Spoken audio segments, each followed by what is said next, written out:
We survived the tornado. It destroyed the house around us. I was always told, you go through a disaster that big, you'll never be the person you were before then. I'm my dad's only child. He had a hard life, but me and my dad was close. We go fishing, drink, play cards. He always set my pose because I don't have the patience to do all the lines. And he was always my grill at the cookouts. Even the day of the tornado, there was 50 of us at the house, a big Memorial Day cookout. He cooked and we had a blast. 60 days later, August 4th, I was starting to get back ahead in life. I quit working all the time, started making time for my family. It was my sister's husband's birthday. My girlfriend, Danita, and I picked up my dad, and we all went out to the Oregon district. When we get there, he was asleep in the car. But he said, if you're going in, I'm going in. He was buying up our drinks, dancing. When we get outside, me and my dad and Danita were waiting for my sister and her husband. I saw the shooter coming down the side of the building with the gun and a black mask. I'm thinking, this ain't real. Because why would you do that? There's all the police around. But he walks in between the cars, brings his guns up, and shoots a couple of times. My dad hits the ground, but I don't see any blood. No one panicked yet, so I'm still thinking this ain't real. Once he got on the other side of the street, you start to hear the barrage of gunshots. I'm like, Dad, get up. We gotta get out of here. I grab out my phone. I start calling 911. I say, come on. Dad, get up. He's just looking at me. I want to say something to me. I got down by his head and I start seeing the blood. I just grab onto him and start telling him, I love you. I'm thinking, at least you'll hear my words tell you I'm here. The police come, but I don't want anyone touching me. Once I see them put the sheets over my dad, I just lose it. I'm angry, I'm slapping. I start beating windows and brick walls, yelling. I didn't care about nothing but what was in front of me. We were stepping over bodies with white sheets and blood. Just bodies. Bodies. It was like a scary scene out of a movie. It just didn't seem real. Even now, I'm still in shock. What wonderful advice was never passed on? What milestones were never celebrated?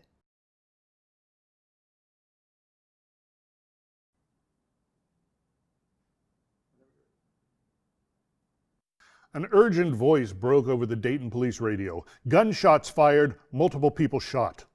It was as if an electric shock coursed through my body. I didn't hang around to listen to anything else. I ran to my cruiser, fired up the engine, realizing that every precious second was exactly that. A precious second. I hit the lights, the siren, and the gas, but what order I don't remember. I parked.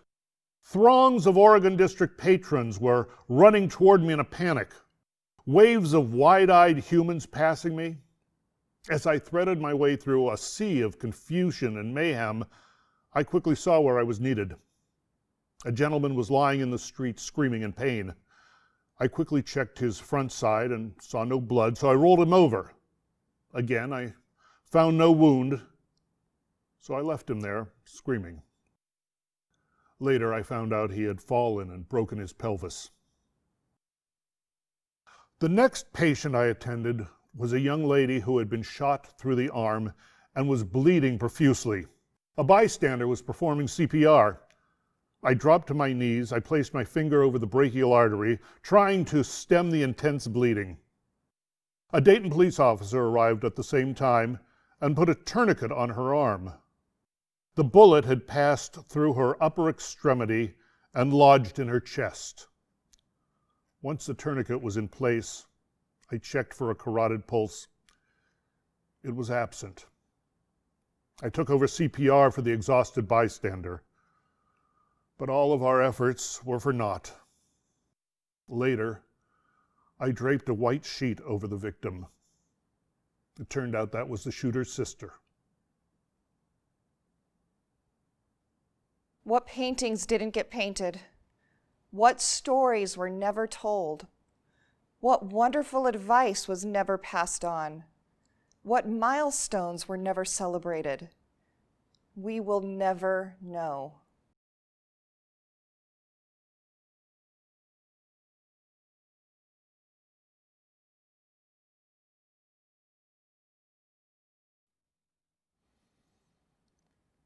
I ran the door at Ned Pepper's for a long time. I heard 4 shots come from across the street. I've lived in the city long enough to be able to kind of pinpoint where shots are coming from. I just expected to see some guys running away because it went pow, pow, pow, pow real quick. And I thought it was just some inner city beef and people were going to scatter and it'd be over. There was a brief lull after those first 4 shots. And then it started again. It was intentional. It was targeted. I realized it wasn't just a handgun. It was a much more powerful gun. I started looking for muzzle flash. But as I started looking, all hell was breaking loose and people were running past me. I realized at that point I needed to kind of protect myself. I realized that I could not do anything to neutralize whoever was shooting because I couldn't locate them. The shots were going off. They kept going off. One of the other bouncers said, "Get inside. Get inside." I wear a vest when I'm out on my bike. As I run in, my vest catches the door handle and it jerks me to a stop, and I have to back up, bullets going past. I have to unhook myself. I look directly ahead of me. It's just a pile of human beings. The whole dance floor, about 2/3 of the way back, was a wall of people trying to climb over each other. I look to the right, to where you go up to the DJ booth or go downstairs. People had crowded in there, blocking the stairs, both directions, up and down. I look to the bar. There's no way I can actually get down behind the bar. Gunshots are going off. There's nowhere to go. I got down behind the trash can and put my back up against it. The only thing blocking me was a Rubbermaid trash can. I just made myself as small as possible. I remember thinking, pull your legs in, get small, get small. So I got small, and I remember covering my head like in a tornado drill in school, and I would open my eyes every once in a while. There was a car, headlights shining in, and maybe it was a street light. I don't know. It was a bright light shining into that patio wall that was open. And I remember dust just rolling past me, illuminated by the light. Whether it was gun smoke or what, I just remember all this dust going past me. The only thing I can think of was my eldest daughter just turned 11. She's going to remember me. My middle daughter had just turned 3. She may have some vague memories of me. But my youngest was 1.5 years, and there's no way that she is going to remember me. And I kept thinking, there's no way that Haley is going to remember her dad. I was close enough that I could hear the bullets crack as they went by. It was like a miniature sonic boom, a sound that I never want to hear again. Then all of a sudden, the shooting was done. I don't know how I figured out it was certainly over and safe to stand up, but you can see on one of the videos that they played on the news, me standing up next to the trash can. I kept checking myself, feeling myself. Where are the bullets? Where are the bullet holes? I stood up, and there was that guy, Connor Betts, dead, basically 4 feet away from me. I watched his body start to change color. Very quickly, when a human being dies, the color leaves their body. I sat there looking at this guy, and his chubby face was was kind of pointed up at me. I didn't see some animal, some monster. I saw somebody's child. Somebody's kid just got killed. He was somebody's pride and joy. I guess I was totally in shock. I shut down. Down the sidewalk, people were laid out. Some had been shot, some hadn't. Some were alive, some were dead. It's so fuzzy and so clear, all at the same time.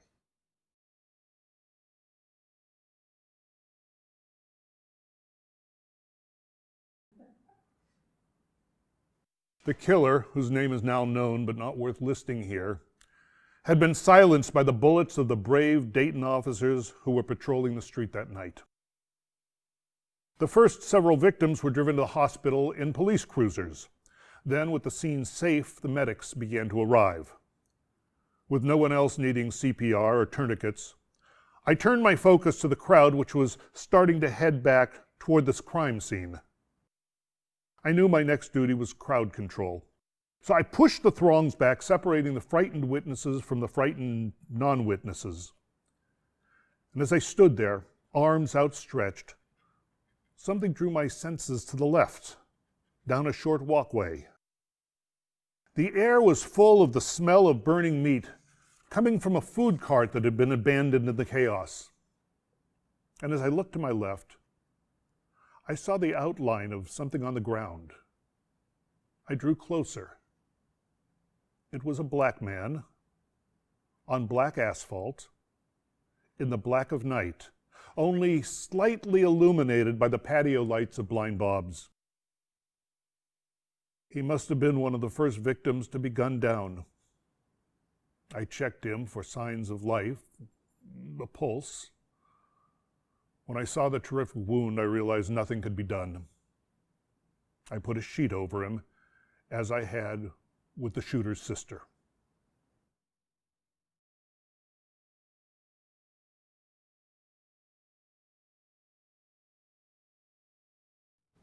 I got diagnosed with acute PTSD. My therapist told me, just right. And that's where the good came. Forgiving God. For a moment, I thought he was coming after me. Forgiving the shooter. I wrote to his parents and told them, if you need to talk, I'll listen. I forgive you. Because they lost both their kids. I started to fight to represent my father and all the rest of the victims whose lives were taken, to keep their names alive, here and across the nation. My dad used to ring the bell for the Salvation Army, and last year, I stood in place for him. I started a nonprofit in his name. I started to speak, going to conferences for 9/11, Orlando, Las Vegas, Chicago, trying to turn something negative into something positive. I want all those places to have a survivor's walk. If tacos can get a taco day, why can't we have a day to keep memories alive? Bring in survivors from all avenues of life. Let them share their stories together. People hold so much in. They don't know how to talk about it. But if you talk to someone who's going through the same thing, this is all God's work. With the tornado, the shooting, COVID, we all get to reconnect and get back to the focus point of life. That's family. That's friends. That's the community. We're realizing we're stronger together than we are apart. This is something I'm going to live with the rest of my life. I'm tired of fighting. But if I can change something, not the world, but somebody, maybe it'll be worth it someday.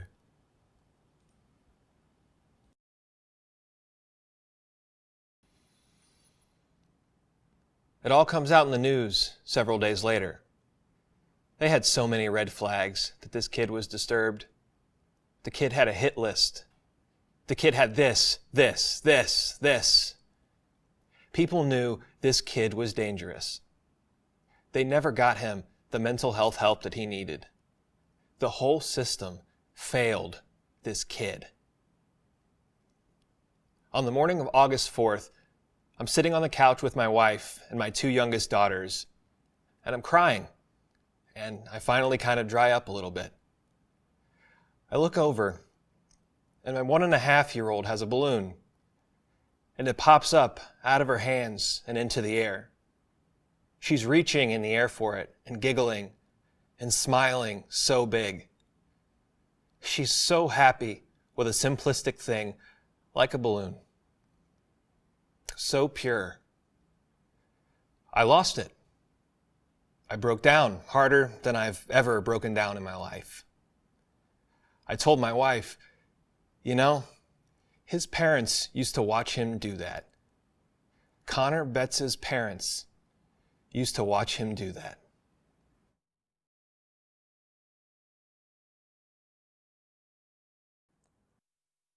I got home 90 minutes late. My wife greeted me. I asked if she'd seen the morning news. She had not, so I told her of the terrible slaughter, my efforts to help. With deep eyes, she looked at me and said, "Oh, I'm so sorry you had to go through that." But then her countenance changed. "You know, I'm actually glad it was you." That was the kindest thing that anyone could have said to me. Well, in the days and weeks that followed, my thoughts would drift back to the wee hours of August 4th. I was glad I was there. I was sleeping well enough. The expected nightmares never visited me. However, one day I was waiting for my cheesesteak to finish cooking on a grill, and suddenly I was back on 5th Street. Sirens flashing, chaos revolving all around me. What the? I said to myself. But then it dawned on me. It was the smell of the meat burning on the abandoned food cart. The aroma of my sizzling sandwich had taken me back to that night. Julian Barnes, the great English novelist, asked, "Do the books that writers don't write even matter? And what about the unfinished accomplishments of the 9 gentle spirits felled by a madman's bullets? What paintings didn't get painted? What stories were never told? What wonderful advice was never passed on? What milestones were never celebrated? We'll never know. It is deeply saddening. And this sadness brings me to the question, in America, should weapons of war be in the hands of civilians?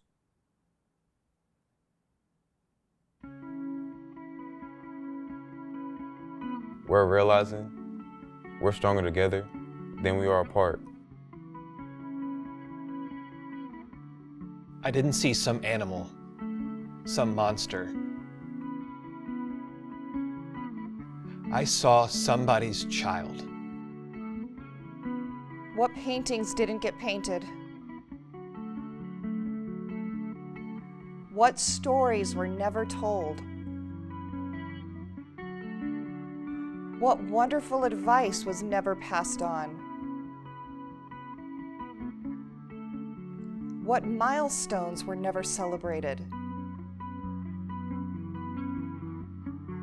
We will never know.